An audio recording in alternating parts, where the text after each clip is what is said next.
Hola a todos, bueno, les doy la bienvenida a esto que va a ser como un refuerzo del curso que estamos haciendo. Acá vamos a tener pues como un fortalecimiento de los conceptos que vamos viendo en las clases.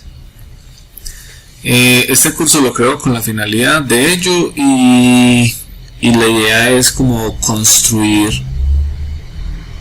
de la forma en que yo creo que es la más apropiada. Entonces para ello vamos a iniciar desde cero, vamos a iniciar con una idea, ¿cierto? Entonces digamos que yo cuando tengo un proyecto, cuando me propongo algo, todo sale de una idea manifiesta.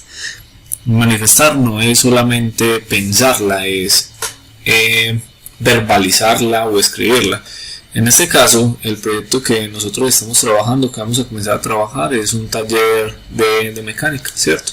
Y para eso, una persona que conocemos en el medio se nos acerca y nos cuenta su idea o su necesidad sobre el taller de mecánica. Entonces en este caso él lo que pasa es que tiene un taller normal de mecánica donde las motos o carros que entran digamos que nunca son registradas en un software. Entonces esta persona nos cuenta a nosotros como curiosos de la tecnología que requiere pues como una ayuda en ello. Nosotros lo escuchamos, tomamos notas mentales, tratamos de desenredar ese meollo que la persona nos está comentando, pero esto fue como un pasón, fue un acercamiento inicial. Nosotros ya sabemos que esta persona tiene una necesidad, nos la acabó de manifestar y desde ahí va a arrancar como todo nuestro proceso. En este caso nosotros debemos de plantearnos como unas preguntas orientadoras, se llaman en la educación, y estas son las que nos ayudan a nosotros a centrarnos hacia dónde vamos. Este curso no lo voy a arrancar como vamos a hacer esto y las herramientas que vamos a utilizar son estas y estas, sino que vamos a hacer todo el proceso exploratorio y con ello el de descubrimiento, así como lo haría una persona que va a arrancar en algo. Cuando nosotros arrancamos o iniciamos en una carrera es muy difícil que ya traigamos bases, entonces a medida que vayamos avanzando vamos a ir descubriendo lo que necesitamos. Entonces somos personas interesadas en TI, más no somos desarrolladores o programadores, porque si ya lo fuéramos no estaríamos acá, ¿cierto? Entonces digamos que ya tenemos una idea que no es propia, sabemos que hay que tratar de darle solución y nos fuimos para nuestra casa y comenzamos a pensar en ello. Consultando en internet fuimos averiguando sobre algunos conceptos claves iniciales que nosotros debemos de manejar. Entonces para este caso la pregunta orientadora con la que voy a arrancar o con la que nosotros vamos a arrancar es qué debo de saber inicialmente.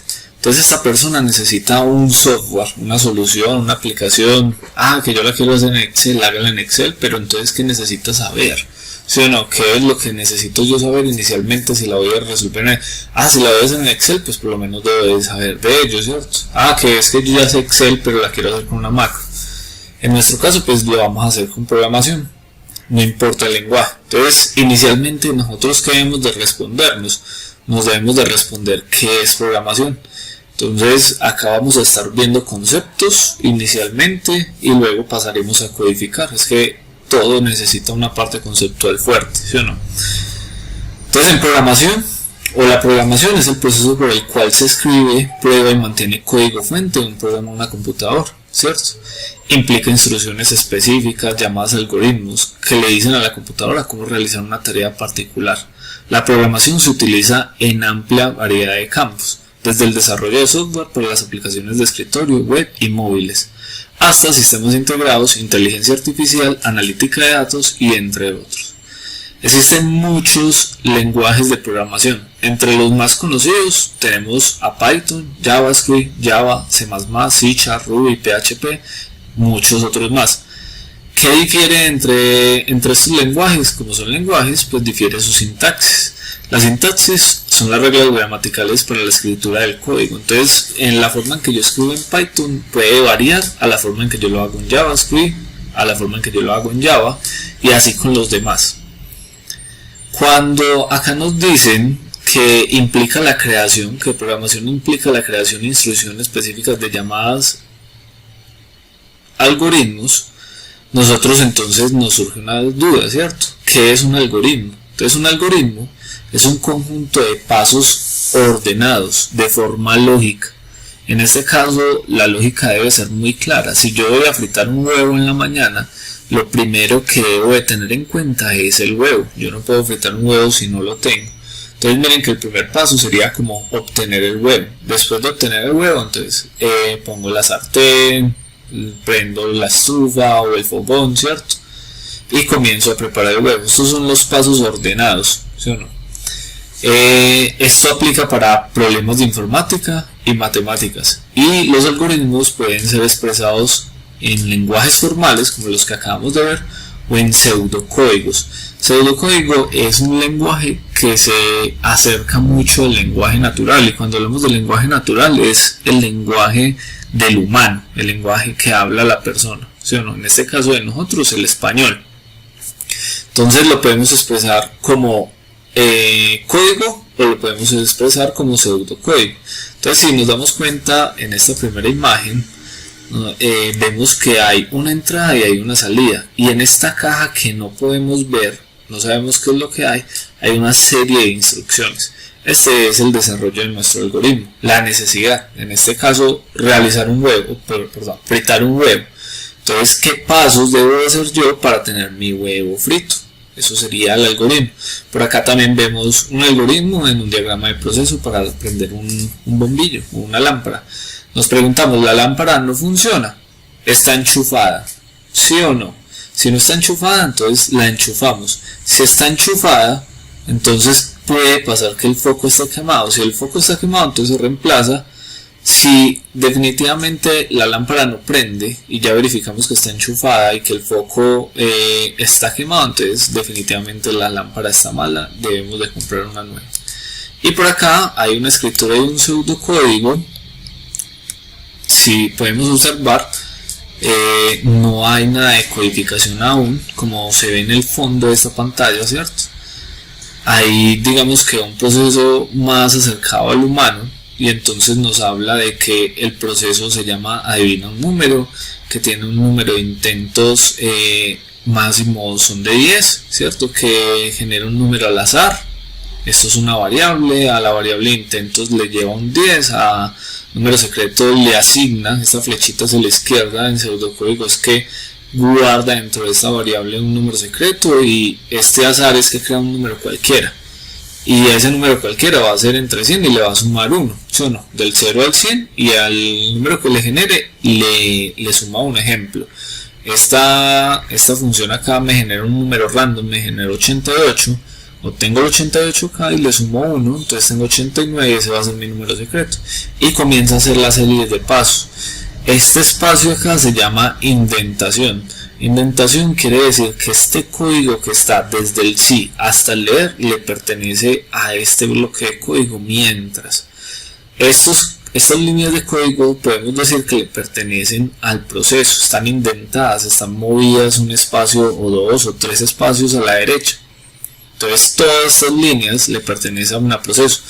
Y entre intentos, número secreto, escribir, leer, mientras, fin, mientras, sí, si no y fin, sí, todos estos son hermanos porque están a la misma altura. Dan de cuenta una jerarquía, un árbol. Este es el abuelo, estos son los hijos del abuelo, este es un nieto del abuelo. ¿Por qué? Porque es hijo de uno de los hijos del abuelo.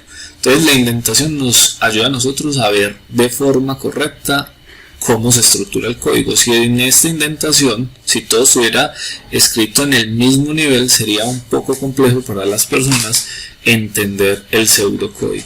Así igual también se escribe el código con indentación. ¿Listo? Cuando comencemos a verlo, pues nos daremos cuenta. Entonces ya investigamos, ya sabemos qué es programación, qué es algoritmo, sabemos qué son los lenguajes. Ahora mi pregunta es, lo que yo vaya a hacer, ¿dónde lo voy a guardar? Yo ya sé que debo de aprender programación, pero ¿qué pasa si uno lo que aprende no lo guarda? En este caso muchas veces nosotros lo almacenamos en nuestra mente, pero cuando estudiamos normalmente lo almacenamos en un cuaderno, pero es que esto es digital. Entonces nosotros podríamos pensar que lo que vayamos a hacer lo vamos a guardar en la computadora, y está bien, esa es la forma normal. Pero estamos en el 2024, no sé cuándo vean este video, y digamos que en guardar los archivos en un computador como que no es la forma más eficiente. Entonces para ello nosotros pensamos en guardarlo en la nube y lo podemos almacenar en un Drive, en un OneDrive, en una carpeta por allá, en un servicio de los que podamos consumir. Pero en programación nosotros nos enfocamos digamos que en una herramienta. Esa herramienta se llama Git. Allá es donde vamos a guardar lo que hagamos. ¿Por qué? Porque nos permite a nosotros tenerlo en la nube, conectarnos desde cualquier otro computador y descargarlo sin tener que estar llevando nuestro disco duro, nuestro USB, nuestro portátil para todos lados para que podamos ver el proyecto y trabajarlo. No, yo lo trabajo hoy desde este computador, mañana lo puedo trabajar desde otro. ¿Por qué? Porque lo tenemos en la nube. Ahora bien, ¿qué es Git? Git es un sistema que permite el control de versiones. En este caso yo menciono que son puntos de salvado de respaldo, como en los videojuegos. Como en Mario Bros. Uno va jugando y él le dice va a guardar, sí, apago como tal y ya luego retomo. Son puntos de guardado. ¿Qué pasa? Que Git es de código abierto, o sea, todas las personas pueden contribuir a mejorar Git o a obtener Git. Orienta al trabajo en equipo. Yo lo subo a la nube, pero pueden invitar a otras personas a que compartan o que me hagan retroalimentación sobre el trabajo que estoy haciendo. Lo puedo trabajar en equipo, cada miembro del equipo puede ir subiendo la parte que le toca. Listo, eso es lo que hace Git especial, tanto que sea en la nube como que sea de código abierto, como adicional que podamos trabajar en equipo. Se instala en local. ¿Qué quiere decir? Que lo debemos de instalar en nuestra computadora. Eso es Git. Ahora bien, lo que nosotros usamos en la nube o lo que vamos a usar es GitHub. Y GitHub es una plataforma que implementa Git. Funciona en la nube. O sea que Git como tal lo instala en el computador, pero GitHub es lo que me va a permitir a mí almacenarlo en la nube. Cada integrante se debe loguear, me debe de registrar, ¿cierto? Para poder hacer contribuciones a Git. Git tiene unos elementos que se llaman repositorios. Un repositorio es un lugar donde nosotros almacenamos cosas. Puede ser un proyecto, puede ser una línea de código, puede almacenar hasta archivos de Word, Excel. Podemos almacenar varias cosas. ¿De qué depende nuestra idea de negocio o lo que queramos hacer? También permite el despliegue de aplicaciones, pero este tiene algunas limitantes. A día de hoy, Git funciona de esta manera. Nosotros en este rectángulo mayor, en este que se ve como verde, nosotros tenemos el Git local, y en este que está como morado tenemos el remote. Listo, el Git remote, o sea, nuestro GitHub. Este es el Git y este es nuestro GitHub. Entonces nosotros en Git tenemos unos comandos básicos. Los comandos básicos es git init, para decirle a esa carpeta en la que estoy ubicado en local que voy a arrancar Git, ¿sí o no? Git inicializar. Adicional tenemos un comando que se llama git add, que es git agregar. Ese agregar lo que hace es que me guarda a mí los cambios, o me adjunta, perdón, los archivos que yo voy a guardar en local. Luego, después de un git add, nosotros hacemos un git commit. Un git commit -m, comillas, para escribir un texto. Con ese git commit -m y el texto le decimos, vea, definitivamente estos son los archivos que yo voy a guardar y voy a salvar en este proyecto de Git. Con las comillas yo doy como un comentario, bueno, estoy creando un nuevo proyecto, no, estoy agregando una nueva funcionalidad. Listo, lo que me permite a mí es que le dé información a las personas que vayan, miren el repositorio, en esa subida de archivos, que fue lo que hice. Esa es la funcionalidad del git commit -m. Luego tenemos un git push. Si nos damos cuenta acá, pasamos del local al remoto. Este comando de git es el que me permite a mí llevar los archivos que definitivamente dije que iba a salvar al repositorio remoto en GitHub, ¿sí o no? O sea, ya las personas que están vinculadas a ese repositorio lo pueden ver. Adicional, si ustedes se dan cuenta, las flechas que van hacia la derecha suben y las flechas que van hacia la izquierda bajan. ¿Cómo así que bajan? Sí, del repositorio en la nube bajan cosas a nuestro repositorio en local. Entonces, en este caso, git fetch lo que hace es traernos las últimas actualizaciones de nuestro repositorio. Y el git merge hace una mezcla de lo que tenga yo en local con lo que había en la nube. Eso lo vamos a ir viendo de a poco. Git pull nos trae también, este es el, digamos que con git patch y git pull nos trae realmente todos los cambios. Git patch me permite a mí visualizar qué es lo que me falta a mí, y git pull me trae todo lo que hay. Git checkout verificar si hay alguna rama que me falta, si hay alguna rama que deba de crear. Git clone me permite a mí, si yo no tengo un repositorio de Git, pero tengo Git instalado en el PC y un compañero me comparte su repositorio, yo con Git clone y la URL del repositorio creo una copia de ese repo que está en la nube en local. Entonces básicamente esta es la forma que funciona Git, y eso es lo que vamos a obtener. Entonces por ahora tenemos dos preguntas orientadoras. Tenemos la pregunta de qué debo de saber inicialmente, y ya sabemos que lo que debo de saber es programar, así sea poco, y dónde lo voy a salvar. Entonces ya tenemos definido dónde lo voy a salvar. Voy a comenzar a responder qué debemos de saber inicialmente. Entonces para ello yo indago y me encuentro con lo siguiente, que para programar existen algunas herramientas que se llaman IDEs, y que esto del inglés al español es entorno de desarrollo integrado, y se refiere a un software que proporciona herramientas completas para facilitar el desarrollo. Los IDEs generalmente incluyen un editor de código, un depurador, herramientas de compilación y opciones de automatización de tareas. Entonces un IDE es un entorno de desarrollo que incluye un editor de código, un depurador y una de compilación, y en ocasiones trae automatización de tareas. Pero ¿qué es compilar? Compilar es el proceso de traducir el código fuente a un programa. El código fuente es el que nosotros escribimos, ¿sí o no? Y esa traducción es lo que hace es tomar esas líneas de código y pasarlo hacia el lenguaje máquina. Realmente las máquinas, ¿cómo se comunican? Las máquinas se comunican con ceros y unos, pero nosotros le escribimos instrucciones generalmente en inglés, respetando que la sintaxis del lenguaje de programación que escogimos. En este caso él toma todas esas instrucciones y las traduce a 0 y 1, ese es el proceso de compilar, para que en ceros y unos él sepa qué debe de hacer. ¿Listo? Ese es el lenguaje ejecutable de una computadora. Adicionalmente, ¿qué sucede?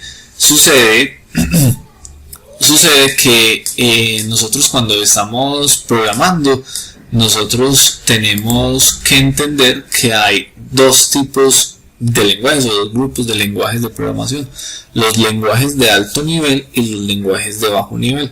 Cuando nosotros pensamos en alto nivel, quizás nos vayamos a pensar que es más complejo codificar, y no. Los lenguajes de alto nivel son lenguajes más cercanos o más familiares para las personas. Listo, son más amigables. En este caso, los lenguajes de alto nivel, podríamos hablar de un Python, podríamos hablar de un JavaScript, podríamos hablar de un PSInt, que son lenguajes que nosotros como humanos podemos entender fácilmente. Y los lenguajes de bajo nivel, podríamos hablar de código máquina, ¿listo?, que básicamente son instrucciones binarias. Podríamos hablar de lenguaje ensamblador, es un lenguaje bastante pesado. Y rozando el bajo nivel, podríamos hablar de un lenguaje en tipo C. Entonces esos son los niveles de lenguajes que podríamos trabajar. Entonces yo ya sé qué es un IDE. Ahora voy e investigo en internet qué IDEs hay, y me encuentro con que tenemos Visual Studio, NetBeans, IntelliJ, Eclipse y Visual Studio Code. Con este último hay una diferencia. Los cuatro primeros son IDEs. Entonces ellos compilan, que es la parte más importante, depuran, compilan, traducen el lenguaje nuestro con líneas de código a ceros y unos, depuran en búsqueda de errores, que no nos falle algo, que no vaya a reventar algo, nos trae de pronto la automatización de tareas y obviamente el editor. Ahora bien, ¿qué pasa con Visual Studio Code? Que Visual Studio es un editor de texto, o sea, es solamente la primera parte de lo que es un IDE. Entonces, ¿por qué lo incluimos? Porque Visual Studio Code a día de hoy es una de las herramientas más usadas a nivel empresarial y a nivel independiente en el sector de desarrollo. ¿Por qué? Porque tiene demasiadas extensiones y ahí es donde vamos. Las extensiones de Visual Studio Code hacen que se acerquen a lo que es un IDE. O sea que yo puedo tomar Visual Studio Code y ponerlo a trabajar como si fuera un IDE, ponerlo a que haga proceso de compilación. En este caso, ese proceso de compilación es para algunos lenguajes. Adicional, ahí toco otro tema. Los lenguajes podemos separarlos también en alto nivel y bajo nivel. También los podríamos separar en dos tipos de lenguajes, unos compilados y otros interpretados. Los compilados lo que necesitan es ese proceso de pasar el lenguaje al lenguaje máquina para que puedan operar. Los interpretados simplemente se ejecutan. Ese es el caso de JavaScript. JavaScript no necesita ser compilado. Hay algo similar que es TypeScript, que es como la evolución del JavaScript.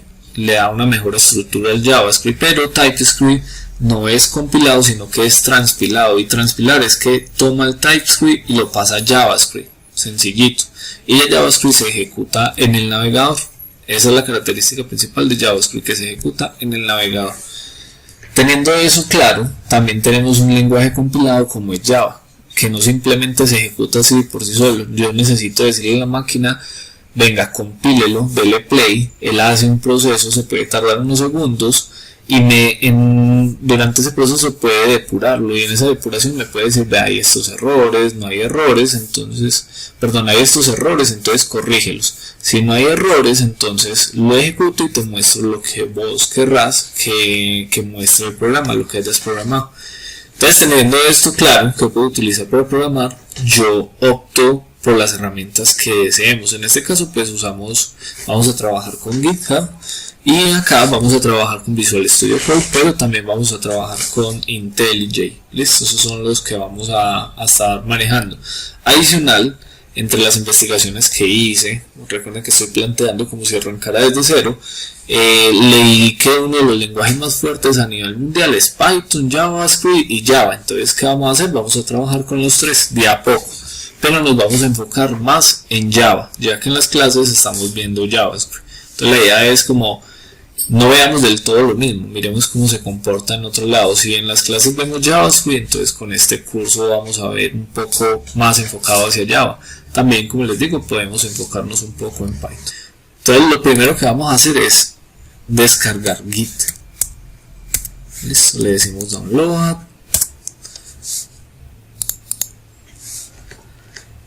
Le decimos que es para Windows, porque yo estoy trabajando en Windows. Si tienen otra máquina, seleccionan el sistema, 64 bits. ¿Cómo sabemos que es 64 y no 32? ¿Ustedes qué van a hacer? Le van a decir, le vamos a dar clic derecho en el logo de Windows y le vamos a decir sistema. Acá en sistema nos va a mostrar la información, y esta es la que nos interesa: tipo de sistema 64 bits. ¿Qué pasa? Que si tenemos 32 bits, una vez verificado el tipo de procesador que tenemos de 64 a 32, le damos descargar. Esperamos a que nos descargue el instalador para luego proceder con la instalación. Una vez finalizada la descarga, le decimos que nos instale Git. Esperamos a que nos abra y simplemente es darle siguiente, siguiente, siguiente.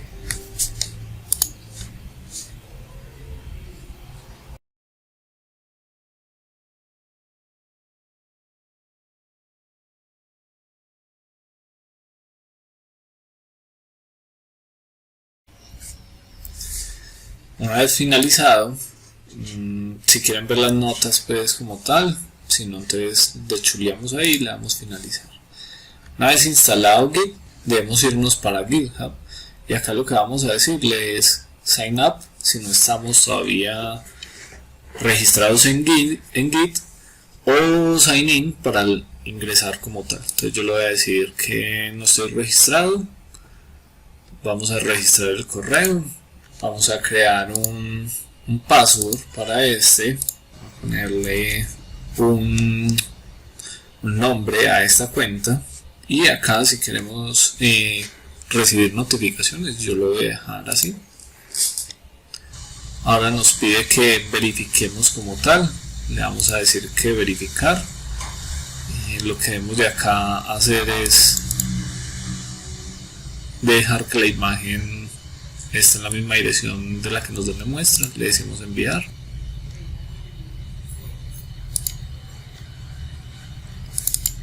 Lo copiamos, lo pegamos y acá yo le voy a decir que solamente yo, ¿cierto? Bueno, si quieren brindarle alguna información, si no, le damos continuar. Acá nos dice las características del GitHub como tal libre, que es ilimitado y público privado de repositorios, que hay 2000 continuous integration, continuous deployment o integración continua y despliegue continuo, 2000 minutos al mes para hacer nuestros despliegues, 500 megas de almacenamiento en los paquetes. Y bueno, ahí tenemos pues como nuestras virtudes para el free y lo que queremos por pago, pero vale $4. Por ahora nos sirve como tal. Entonces ya estamos en nuestro repositorio, en nuestro Git. Ya podemos crear repositorios en la nube y conectarlos con el local. Ahora bien, entonces nosotros tenemos un repositorio en local. ¿Qué debemos de hacer? Debemos de, donde sea que vayamos a guardar, creamos una carpeta. Vamos a crear una carpeta nueva. Por ejemplo, curso, programación. En este caso pues el proyecto, este será la carpeta donde vamos a crear el proyecto, pero el proyecto ustedes lo pueden guardar según lo que vayan a hacer. Si yo voy a hacer un ejercicio para enviar correos, entonces envío correos, le pondrán la carpeta. Si voy a hacer uno para un taller de bicicletas, un taller de bicicletas y así. Entonces en este caso pues como acá vamos a trabajar el curso de programación, lo voy a hacer acá. ¿Qué voy a hacer? Cuando nosotros queramos usar Git, en la carpeta donde lo vayamos a usar, le vamos a dar clic derecho, le vamos a decir mostrar más opciones y acá ya nos aparecen las herramientas de Git, no GitHub. GitHub es el repositorio en la nube, pero Git, que lo tenemos instalado en nuestro computador, no sale. Entonces tenemos una herramienta con interfaz gráfica para nosotros hacer los comandos. Si uno está de acá, crear un nuevo repositorio, clonar, abrir un existente, o tenemos la opción para usar la consola de comandos de Git, que es la que vamos a usar. Entonces el primer comando que usamos para iniciar Git es git init. ¿En dónde estoy ubicado? Estoy ubicado en OneDrive, escritorio, curso de programación, que es la carpeta en donde estamos ubicados dentro del sistema. Entonces aquí nos dice que se ha inicializado un repositorio de Git vacío en esta dirección. Si nosotros lo queremos ver, él está oculto, debemos de decirle clic acá en ver, le decimos mostrar elementos ocultos. Acá está nuestro Git, ahí está inicializado. Listo, ya una vez creado, ya dentro, lo que guardemos acá dentro de nuestro repositorio en local, se va a poder hacer una copia en la nube o subirlo a la nube, como lo vimos anteriormente en esta imagen, ¿cierto? Entonces creamos el Git, con Git le decimos que queremos almacenar o subir, y con Git commit confirmamos esos cambios en local y con Git push lo subimos al remoto. Entonces ya tenemos Git instalado. Ahora vamos a instalar Visual Studio Code. Entramos a la página, le decimos que lo descargue para Windows. Si ustedes tienen otro sistema lo descargan, igual es para 64. Acá nos muestra un ejemplo de lo que podemos hacer. Esperamos que se realice la descarga y cuando la descarga esté, simplemente la vamos a instalar. Una vez la descarga esté lista, le vamos a dar clic para que nos la abra. Instalamos Visual Studio Code, que nos va a permitir programar en muchos lenguajes. Es un editor de texto con una amplia gama de extensiones que nos permiten personalizar. Le decimos que aceptamos el acuerdo, donde lo queremos instalar, cómo se va a llamar. Le decimos si queremos crear un acceso directo al escritorio, le podemos agregar esto. Nos va a permitir que si nosotros tenemos un código descargado, dándole clic derecho nos aparezca una opción que nos permita a nosotros abrir con Visual Studio Code. Entonces le voy a decir que sí. También le podemos decir a esta, le vamos a decir registrar como editor. Hay que darle clic a esta, agregar el path. El path es una ruta específica dentro de nuestro sistema que le da como permisos a los software que instalamos para que hagan ciertas cosas. Entonces hay que tener cuidado, esta la marcamos porque eso es lo que necesitamos. Le damos a instalar, esperamos a que termine la instalación y una vez finalizada la instalación le decimos que sí, que nos ejecute cuando le demos clic acá al finalizar y nos va a abrir Visual Studio Code. Una vez que nos abra, él nos va a decir cómo quiere que se vea, si quiere el modo oscuro, el modo claro, el modo oscuro con alto contraste, nos señala súper bien las separaciones, el claro con alto contraste, y yo lo voy a dejar acá por ahora. Va a cerrar y vamos a mirar una pequeña introducción al IDE. Por acá tenemos los settings, ¿sí? ¿No? Para configurar. Por acá hay unos temas. Los temas son los cambios que le podemos dar al IDE. Por acá tenemos la parte del archivo, crear un nuevo archivo de texto, un nuevo archivo, una nueva ventana, abrir y todo lo que podamos ver por esa parte. Deshacer, rehacer, cortar, copiar, pegar, la selección, seleccionar todo, ¿cierto? Tenemos el view, la apariencia, la vista, el go, el run y la terminal que nos interesa mucho. Nosotros en esta terminal podemos ejecutar comandos de Git, comandos de PowerShell. Por acá nos traen unas opciones de consolas que podemos usar. La de PowerShell es para operar con nuestro computador, la de Git Bash es para operar con Git, la de Command Prompt es una ventanita CMD de las que sacamos cuando buscamos CMD en el computador. También nos permiten interactuar con nuestro PC. Esta la vamos a necesitar mucho. Comando rápido, control J para abrirla y ocultarla.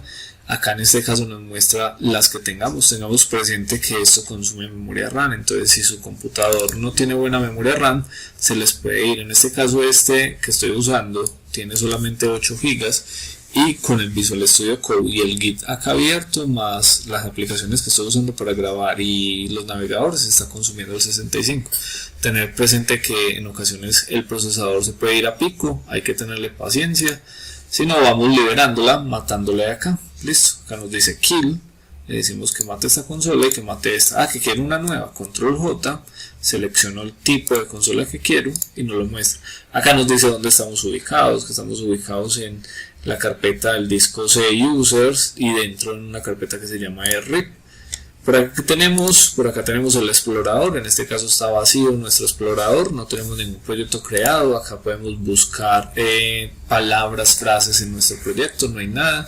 Este simbolito es el de Git, él nos permite a nosotros ver cómo nos estamos comportando con el Git. El de debug, para algunos lenguajes que se pueden debuguear para encontrar errores o problemas, pues podemos ejecutar debug. Y extensiones, acá hay infinidad de extensiones que podemos instalar en nuestro IDE. Vamos a buscar Python para descargarlo. Nosotros necesitamos tener Python instalado en nuestra máquina, en nuestro PC, entonces lo vamos a descargar. Vamos a esta parte, nos dice que la última versión es le decimos que sí, lo va a descargar y lo vamos a instalar. Si nosotros queremos ver si Python ya está instalado, nosotros podemos usar un comando de Python que nos permite ver cuál es la versión que tenemos a día de hoy en nuestra máquina. Entonces lo podemos hacer acá porque estamos en una consola de PowerShell que nos opera en nuestro PC. Menos versión. Esperamos un momentico y nos dice que no ha sido encontrado porque no lo tengo instalado. Listo, una vez abierto vamos a decirle que agregue Python al path. Le vamos a decir que use privilegios de administración, le vamos a decir customizar. Acá nos dice qué es lo que va a instalar, aceptamos todo. Le decimos que instale Python para todos los usuarios si tenemos más usuarios en el PC. y esto todo está bien. Le hicimos instalar, esperamos a que lo instale.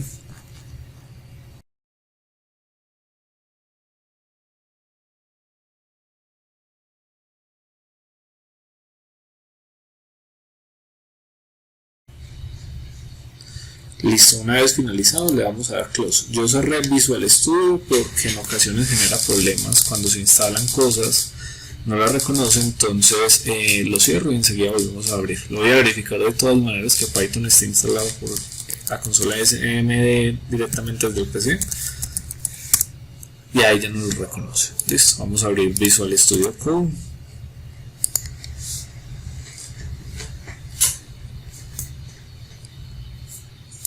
Vamos a darle una terminal. Cuando cargue le damos Python "-" para verificar que esté bien. Ahí no lo reconoce, ¿cierto? Y esas variables del path que les estaba mencionando se encuentran en variables de entorno. Acá le damos a clic en variables de entorno. Estas son las variables de entorno para el usuario y estas son para todo el sistema en general. Aquí encontramos una variable que se llama path con algunas variables ya dispuestas, como son Python y Visual Studio. Entonces ya tenemos pues nuestro Python funcional. Ahora ¿qué vamos a hacer? Vamos a descargar unas extensiones que nos van a permitir ejecutar Java desde Visual Studio. Eso es lo que vamos a estar buscando. Entonces vamos a poner Java.